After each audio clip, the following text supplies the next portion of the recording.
আমরা জানি sign two এর সমান হয় টু সাইন এ ইন্টু কস এ। তাহলে সাইন টু এর সমান কি হয়? টু সাইন এ ইন্টু কস এ। তাহলে হচ্ছে সাইন টু এ, এটা সমান সমান হচ্ছে টু সাইন এ ইন্টু কস এ। এখন কথা হচ্ছে সাইন টু এর সমান যদি টু সাইন ইন্টু কস এ হয়, তাহলে সাইন ফোর এর সমান কি হবে? অর্থাৎ সাইন টু এর সমান আমরা জানি টু সাইন ইন্টু কস এ, তাহলে সাইন ফোর এর সমান কি হবে? এখন আমরা যে কাজটি করব, এই যে সাইন টু এর সমান টু সাইন ইন্টু কস এ, এই ফর্মেটটি বা এই অনুসিদ্ধান্তটি ব্যবহার করে আমরা সাইন ফোর এর সমান কি হয় সেটি দাঁড় করাবো। তাহলে এখন কি দাঁড় করাবো? সাইন ফোর এ। আচ্ছা, আমরা দেখি সাইন ফোর এর সমান কি হয়। এখন কথা হচ্ছে, আমরা যদি সাইন টু এর এই ফরম্যাটটা দাঁড় করাতে চাই বা এই ফরম্যাটটা আবার ব্যবহার করতে চাই, তাহলে কিন্তু সাইন ফোর একে সাইন টু এর ফরম্যাটে নিয়ে যেতে হবে। সেটা কি হবে? আমরা লিখতে পারি এভাবে সাইন টু ইন্টু টু এ, অর্থাৎ এখানে মানেরও পরিবর্তন হলো না, এই যে টু আর টু গুণ করলে ফোর এ হয়, আবার সাইন টু এ এই ফরম্যাটটা চলে আসলো, এখানে এই টু এটাই হবে এ, অর্থাৎ এখান থেকে আমরা পাচ্ছি টু সাইন টু এ ইন্টু হচ্ছে কস টু এ। এখান থেকে আমরা কি পাচ্ছি? টু সাইন টু এ ইন্টু কস টু এ। এখন আমরা এই যে টু সাইন টু এ, এটা আমরা কি লিখতে পারি? এই যে সাইন টু এ, এটা সমান হচ্ছে টু সাইন ইন্টু কস এ। এখানে আমরা সাইন টু এর অনুসিদ্ধান্ত লিখতে পারি। তাহলে আমাদের হচ্ছে টু ইন্টু টু সাইন এ ইন্টু হচ্ছে কস এ। আর এখানে আছে কস টু এ, আর কস টু এর সময় আমরা কি লিখতে পারি? আচ্ছা, আমরা জানি যে কস টু এ সমান সমান হয় কস স্কোয়ার এ মাইনাস সাইন স্কোয়ার এ। তাহলে কস টু এর সমান সমান কি হয়? Cos square A minus sine square A. এখন আমরা যে কাজটি করব, যে এই কস স্কোয়ারকে আমরা কনভার্ট করতে পারি। তাহলে আমরা কি পাবো? এই যে কস টু এ সমান সমান হচ্ছে কস স্কোয়ার এ মাইনাস সাইন স্কোয়ার এ ইকুয়াল, এখন যদি কস স্কোয়ারকে আমরা সাইন স্কোয়ারে কনভার্ট করি, আমরা কস স্কোয়ার এর সমান কি লিখতে পারবো? ওয়ান মাইনাস সাইন স্কোয়ারে। তাহলে কস স্কোয়ারের স্থলে লিখতে পারবো ওয়ান মাইনাস সাইন স্কোয়ার এ, আর এখানে সাইন স্কোয়ারে তো যা আছে তাই থাকলো। সেক্ষেত্রে আমরা পাচ্ছি one minus two sine square A, অর্থাৎ কস টু এর সমান সমান কি হচ্ছে? One minus two sine square A. এখন আমরা এটা এখানে লিখে রাখতে পারি যে কস টু এর সমান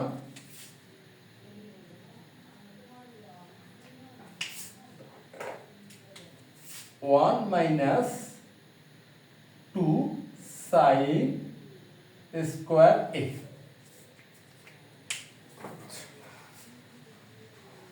আমরা এই cos 2 এর স্থলে লিখতে পারবো 1 - 2 sin স্কয়ার। তাহলে এখানে হচ্ছে 4, এখানে কি হচ্ছে? 4 হচ্ছে। আর এই cos 2 এর স্থলে আমরা লিখতেছি 1 - 2 sin স্কয়ার a। আর এখানে 2 আর 2 গুণ করলে 4 হলো, sin এ sin এই থাকলো। আর এই যে cos এর সমান আমরা কি লিখতে পারি? আমরা জানি যে cos স্কয়ার এ প্লাস sin স্কয়ার এ সমান সমান হয় 1। cos স্কয়ার এ প্লাস sin স্কয়ার এ সমান সমান কি হয়? 1 হয়। সুতরাং আমরা লিখতেই পারি cos স্কয়ার এ সমান সমান হচ্ছে 1 মাইনাস sin স্কয়ার এ, এটা আমরা লিখতে পারি। তাহলে অতএব cos a সমান রুট 1 মাইনাস sin স্কয়ার এ। আমরা তাহলে তো লিখতেই পারি যে cos a সমান হলো root over 1 minus sin square A. তাহলে এই cos a এর স্থলে আমরা লিখতে পারবো root over 1 minus sin square A into 1 minus 2 sin square A. সুতরাং আমরা শেষ পর্যন্ত কি পেলাম? আমরা শেষ পর্যন্ত পেলাম sin 4 এর সমান হচ্ছে 4 sin a into root over 1 minus sine square a into 1 minus 2 sine square a। এটা হচ্ছে sin 4a। এখন আমরা এটা এখানে লিখে রাখতে পারি পরবর্তীতে ব্যবহার করার সুবিধার্থে।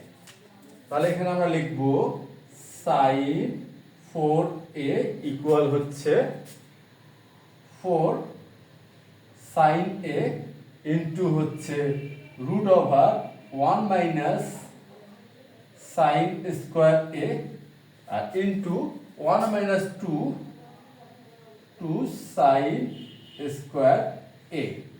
এটা হচ্ছে sin 4 এর সমান এটা আমরা লিখতে পারি। আর আমরা এটা দাঁড় করাইছি কিভাবে, sin 2 এর এই অনুসিদ্ধান্তটি ব্যবহার করলাম এবং পরবর্তীতে ব্যবহার করলাম হচ্ছে cos 2 এর অনুসিদ্ধান্তটি। আচ্ছা, এখন আমরা cos 4 এর সমান কি হয় সেটি দেখব। আচ্ছা, এখানে cos 2 এর সমান আমরা কি পেয়েছি 1 মাইনাস 2 sin স্কয়ার a। তাহলে এটা আমরা প্রথমে লিখে দিচ্ছি cos 2a, এটা সমান হচ্ছে 1 মাইনাস 2 sin স্কয়ার a। এখন তাহলে cos 4 এর সমান কি লেখা যেতে পারে? আচ্ছা, তাহলে cos 4a সমান আমরা লিখতে পারি cos 2 ইনটু 2a। আমরা লিখতে পারি কি cos 2 ইনটু 2a। তাহলে এখানে হচ্ছে 1 মাইনাস 2 sin স্কয়ার 2a।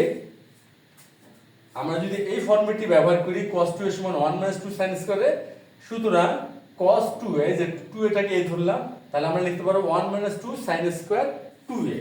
তাহলে অতএব 2 sin স্কয়ার 2a সমান সমান হচ্ছে 1 মাইনাস cos 4a। সুতরাং আমরা তো এটা লিখতেই পারি যে 2 sin স্কয়ার 2a সমান সমান 1 মাইনাস cos 4a। আচ্ছা, তাহলে 2 sin স্কয়ার 2a সমান সমান হচ্ছে 1 মাইনাস cos 4a। আর এখানে আমরা কি দেখলাম যে sin 4 এর সমান হয় 4 sin a into root over 1 minus sin square a into হচ্ছে 1 মাইনাস 2 sin স্কয়ার a। আচ্ছা, sin 4 এর সমান তো আমরা এটিও লিখতে পারি, কি লিখতে পারি 2 sin 2a ইনটু হচ্ছে cos 2a। এটাও কিন্তু লেখা যাবে, কি যাবে যে sin 4a সমান হচ্ছে 2 sin 2a ইনটু হচ্ছে cos 2a। এটা আমরা লিখে রাখলাম, যদি আমাদের ব্যবহার প্রয়োগ করতে হয় তাহলে আমরা যেন সরাসরি এখান থেকে প্রয়োগ করতে পারি, যদি প্রয়োগ করতে হয়। আচ্ছা, তারপরে আমরা দেখব হচ্ছে cos mx এর ইন্টিগ্রেশন, অর্থাৎ cos mx এর ইন্টিগ্রেশন কি হয়। আমরা জানি cos mx এর ইন্টিগ্রেশন হয় 1/m sin mx plus c। এটা হচ্ছে cos mx এর integration 1/m sin mx plus c। এখন আমরা যে কাজটি করব যে এই যে ধারণাগুলো আমরা দেখলাম, জানলাম এবং ভালো মতো বোঝার চেষ্টা করলাম, এই ধারণাগুলো ব্যবহার করার মাধ্যমে এখন আমরা একটি গাণিতিক সমস্যার সমাধান অর্থাৎ যৌগীকরণ নির্ণয় করব। তাহলে এখন দেখব যে আমাদের আজকের গাণিতিক সমস্যাটা কি আর কিভাবে এই ধারণাগুলো ব্যবহার করার মাধ্যমে আমরা সেই গাণিতিক সমস্যার সমাধান করতে পারি। আর এই ক্ষেত্রে আমরা ব্যবহার করব হচ্ছে প্রতিস্থাপন পদ্ধতি, অর্থাৎ প্রতিস্থাপন পদ্ধতির সাহায্যে আমরা আজকে যৌগীকরণ নির্ণয় করব। আর সেখানে আমরা এই অনুসিদ্ধান্ত বা ফরম্যাটগুলো ব্যবহার করব। আজকে আমাদের গাণিতিক সমস্যাটা হচ্ছে এমন, এখানে দেওয়া আছে নির্ণয় করো integration sin x square root over 1 minus x square dx। এই গাণিতিক সমস্যাটি আমরা কি করব, সমাধান করব। তাহলে এখন আমরা শুরু করতে পারি সমাধান। আমরা প্রথমে যে কাজটি করব, এই প্রশ্নটি লিখে নিব। আমরা লিখে নিচ্ছি ইন্টিগ্রেশন sin দিলাম x square root over 1 minus x square dx। এখন আমরা প্রতিস্থাপন পদ্ধতি তে চলে যাচ্ছি, অর্থাৎ এখানে একটা প্রতিস্থাপন পদ্ধতি এখানে আমরা ব্যবহার করব। আর এক্ষেত্রে আমরা প্রতিস্থাপন করব এক্স কে সাইন থিটা দ্বারা, এক্স কে প্রতিস্থাপন করব সাইন থিটা দ্বারা। তাহলে এখানে মনে করি x সমান সমান হচ্ছে সাইন থিটা, x সমান সমান কি সাইন থিটা। এখন কথা হচ্ছে এখানে চলক ছিল x, আমরা চলক দিয়েছিলাম থিটাকে, যেহেতু এখানে আমরা চলক পরিবর্তন করলাম, সুতরাং এই dx এটাও পরিবর্তিত হবে বা এটাকেও প্রতিস্থাপিত করতে হবে। এখন কথা হচ্ছে dx আমরা কি দ্বারা প্রতিস্থাপিত করব, এটা বোঝার জন্য আমরা যে কাজটি করব উভয় পক্ষকে করব ডিফারেন্সিয়েশন। তাহলে আমরা ডিফারেন্সিয়েশন করি, ddx এটা হচ্ছে x ইকুয়াল হচ্ছে ddx এটা হচ্ছে সাইন থিটা। আমরা উভয় পক্ষের ডিফারেন্সিয়েশন করতেছি, x এর ডিফারেন্সিয়েশন 1 হয়, তাহলে এখানে আমরা 1 লিখতে পারি।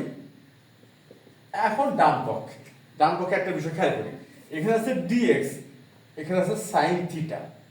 তাহলে dx মানে আমরা চলক ধরে নিয়ে হলো x কে, কিন্তু এখানে চলক আছে থিটা, সুতরাং যেহেতু ভিন্ন চলক আমরা সরাসরি কিন্তু ডিফারেন্সিয়েশন করতে পারবো না। তাহলে আমরা কি করব, ডিফারেন্সিয়েশন যাতে করা যায় সেই কাজটি করব, অর্থাৎ এখানে আমরা d থিটা নিয়ে আসবো, এখানে যেহেতু থিটা d থিটা, কিন্তু ছিল dx নিয়ে আসলাম d থিটা, এটা তো মানের পরিবর্তন হয়ে গেল।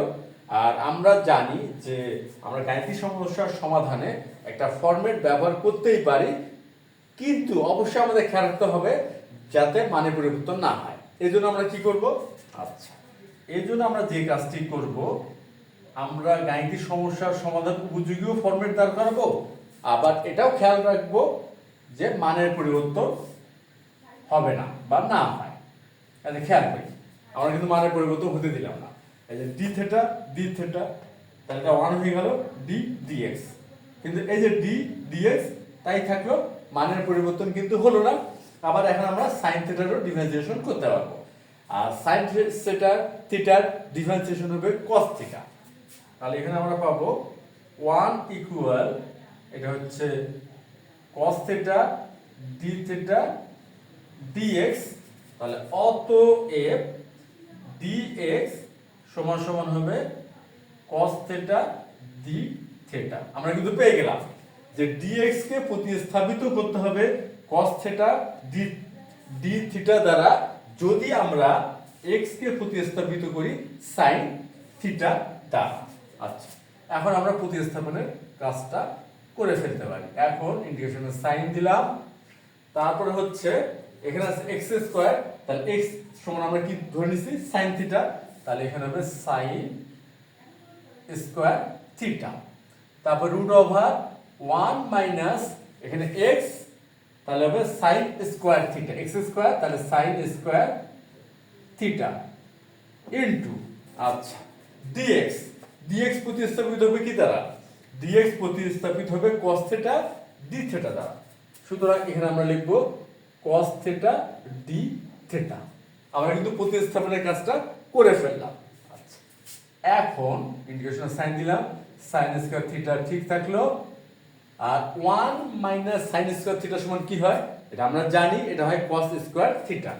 সুতরাং এখানে আমরা লিখব root over cos square theta আর into cos theta d theta, এটা তো যা আছে তাই থাকলো। রুট স্কয়ার এটা কি হয়ে যাবে 1 হয়ে যাবে, তাহলে এখানে থাকবে sin square theta into cos theta into cos theta d theta equal sin square theta into হচ্ছে cos theta into cos theta d theta. আচ্ছা, এখন আমরা এখানে একটু মার্ক করে রাখলাম। আচ্ছা, এখন হচ্ছে sin স্কয়ার থিটা, এখানে cos থিটা তাহলে cos theta into cos theta হবে cos স্কয়ার থিটা। তাহলে আমরা পাচ্ছি sin স্কয়ার থিটা ইনটু হচ্ছে cos square theta d theta. আচ্ছা, এখন আমরা কি করব, এখন আমরা এই যে sin 2 এর ফরম্যাটটি এখানে ব্যবহার করার চেষ্টা করব, sin 2a। আচ্ছা, সেটা কি হবে খেয়াল করি, এখানে আমরা 1/4 নিলাম, ইন্টিগ্রেশন সাইন দিলাম, 2 sin থিটা ইনটু হচ্ছে cos থিটা, এই যে একটা আমরা হোল স্কয়ার দিলাম ডি থিটা। বিষয়টা কিন্তু আমরা এখন একটু বোঝার চেষ্টা করব। যেখানে আসে আমরা করলামটা কি, এখানে আমরা কি করলাম, এই যে 2 sin a into cos a, এই যে ফরম্যাটটি, এই ফরম্যাটটি এখানে নিয়ে আসার চেষ্টা করলাম। কারণ এখানে যেহেতু sin square theta cos square theta আছে, আমরা চাইলেই এই যে 2 sin ইনটু cos a এই ফরম্যাটটা এখানে নিয়ে আসতে পারি। কিন্তু চাইলে নিয়ে আসতে পারবো, এটা ঠিক আছে, কিন্তু এটা তো আমাদের খেয়াল রাখতে হবে মানের পরিবর্তন যেন না হয়। এই জন্য আমরা কি করলাম, এখানে যেহেতু 2 আছে এই জন্য এখানে একটা 2 নিয়ে আসলাম, আবার এখানে স্কয়ার আছে এই জন্য ব্র্যাকেট দিয়ে একটা স্কয়ার দিলাম। এটাতে কি হলো, এটা sin square cos square, sin square cos square, এটা মিলে গেল। এখন এই 2টা স্কয়ারের মধ্যে থাকলো, তা 2 এর বেস মানে হলো 4, কিন্তু 4 কিন্তু আমাদের পূর্বের ধাপে বা পূর্বের লাইনে কিন্তু ছিল না। এখানে দেখি, এখানে এই স্টেপে কিন্তু 4 নাই, কিন্তু এই স্টেপে আমরা এই যে 2 উপরে স্কয়ার দেওয়াতে 4 আসলো। এখন আমরা কি করলাম, এই যে 1/4 দিয়ে 4 কে গুণ করলাম, তাহলে 1/4 ইনটু 2 স্কয়ার, অর্থাৎ 1/4 ইনটু 4 সমান সমান 1। অর্থাৎ এখানে কিন্তু মানের পরিবর্তন আর হলো না। যাতে মানের পরিবর্তন না হয় এই যে কিন্তু আমরা 1/4 দ্বারা গুণ করছি। আচ্ছা, তাহলে আমরা কি করছি, 2 sin a into cos a এই ফরম্যাটটি ব্যবহার করার জন্য আমরা একটা ফরম্যাটিং করছি, এবং সেই সাথে এটাও খেয়াল রাখছি যাতে কোনোভাবে মানের পরিবর্তন না হয়। তাহলে মানের পরিবর্তন হয়নি, তাহলে এখানে 1/4 ইন্টিগ্রেশন সাইন, আর এখন লিখতে পারবো আমরা sin 2a, তাহলে এটা হবে sin 2 থিটা, আর স্কয়ার আছে তাহলে হবে sin স্কয়ার 2 থিটা, আর এখানে তো d থিটা। তাহলে sin square 2 theta d theta আমাদের মোটামুটি কিন্তু একটা ফরম্যাট চলে আসতেছে, বা সরল একটা ফরম্যাট কিন্তু আমরা নিয়ে আসছি। আমাদের যে অবস্থায় ছিল প্রথমে প্রতিস্থাপন করার পর, সেটা আমরা ক্যালকুলেশনের মাধ্যমে মোটামুটি সরল অবস্থায় নিয়ে আসছি। যদিও এখনো ইন্টিগ্রেশন বা যোগযোগ নির্ণয় করার মতো কিন্তু অবস্থাটা আসেনি। এই জন্য আসেনি, এটা হলো উচ্চতর ঘাত বিশিষ্ট অর্থাৎ দ্বিঘাত বিশিষ্ট ত্রিকোণমিতিক ফরম্যাটেই আছে, এটাকে আমরা এক ঘাতে নিয়ে যাব। আচ্ছা, এই জন্য আমরা কি করব, এই যে খেয়াল করি, এইখানে এটা খেয়াল করি, এই যে চিহ্নিত করলাম, এখানে আছে 2 sin স্কয়ার 2a সমান 1 মাইনাস cos 4a। এই যে এখানে এখানে আমরা খেয়াল করি, এখানে ছিল স্কয়ার অর্থাৎ উচ্চতর ঘাত অর্থাৎ দ্বিঘাত, আর এখানে আছে cos 4a, এখানে কিন্তু অনুপাতটা এক ঘাতে চলে আসছে। তাহলে এই কাজটা তো এখানে আমরা করতে পারি, কিন্তু এখানে এখানে 2 ছিল আর এখানে কিন্তু 2 নাই। এই জন্য আমরা কি করব, এখানে আমরা 2 নিয়ে আসবো, 2 গুণ করব, আর 2 গুণ করলে এটা 1/8 লিখবো। কেমন, 1/8 ইনটু 2 সমান সমান হবে 1/4। খেয়াল করি, 1/8 ইনটু 2 সমান সমান 1/4, অর্থাৎ এখানে মানের পরিবর্তন হলো না, আর আমাদের 2 sin স্কয়ার 2a এই ফরম্যাটটা এখানে চলে আসলো। আচ্ছা, তাহলে 1/8 integration sin 2 sin square 2 theta d theta আমরা এখানে নিয়ে আসতে পারলাম, যে 1/8 2 sin square 2 theta d theta. এখন আমরা তো অনায়াসে 1 মাইনাস cos 4a এই ফর্মুলাটা এখানে আমরা ব্যবহার করতে পারি, 1 মাইনাস cos 4a, তাহলে ইকুয়াল 1/8 ইন্টিগ্রেশন sin, এখানে আমরা লিখব 1 মাইনাস cos 4 থিটা, আর এখানে হচ্ছে d থিটা। এখন কিন্তু মোটামুটি একটা সরল ফরম্যাটে চলে আসছে। আমরা এখন চাইলে এই অবস্থা থেকে এটা ইন্টিগ্রেশন নির্ণয় করতে পারি, কেননা এই যে 1 এর ইন্টিগ্রেশন এটা আমরা এখন খুব সহজে দাঁড় করাতে পারবো, আর cos 4 থিটা এটা কিন্তু একঘাত বিশিষ্ট ত্রিকোণমিতিক একটা অনুপাতে চলে আসছে। আমরা এই এখন 1 এবং cos 4 থিটা এই দুটিরই বিপরীত এই দুটিরই প্রতি অন্তরজের ধারণা ব্যবহার করার মাধ্যমে আমরা 1 এবং cos 4 থিটা এই উভয়েরই ইন্টিগ্রেশনটা খুব সহজে নির্ণয় করতে পারব।